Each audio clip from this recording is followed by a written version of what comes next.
नमस्कार मंडळी, जेयूज किचनमध्ये आपलं सर्वांचं स्वागत आहे.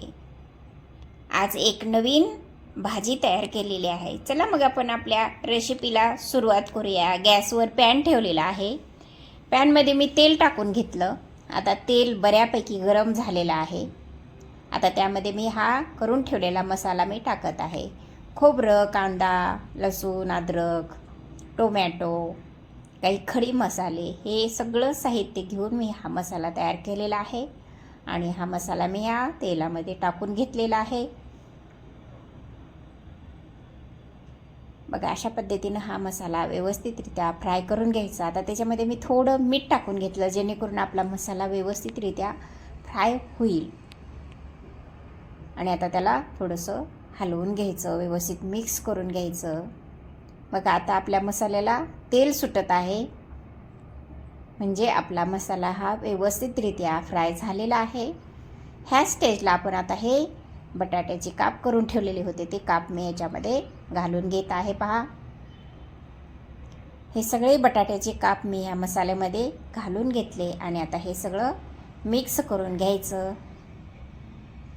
पूर्ण मसाला हा बटाट्याच्या कापाला लावून घ्यायचा आणि त्याच्यावर एक झाकण ठेवून एक 5 ते 7 मिनिट हे वाफलून घ्यायचं. आता हे व्यवस्थितरित्या वाफवलेलं आहे आणि आता आपण हे काढून बघूया. बघा, अशा पद्धतीने हे काढून घेतलं. अशी ही आपली रेसिपी तयार झालेली आहे. आता थोडंसं पाणी टाकून घ्यायचं आणि थोडं मिक्स करून घ्यायचं. आणि आता त्याच्यावर हे झाकण ठेवून घ्यायचं.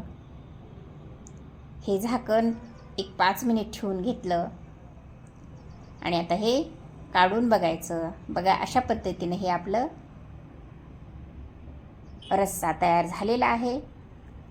आज आपण बटाट्याचा रस्सा भाजी आपण ही आज केलेली आहे. पहा,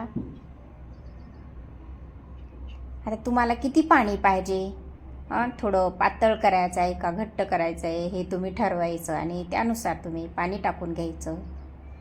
बघा, अशा पद्धतीनं मला रस्सा पाहिजे होता, म्हणून मी अशा पद्धतीनं पाणी टाकून घेतलेलं आहे.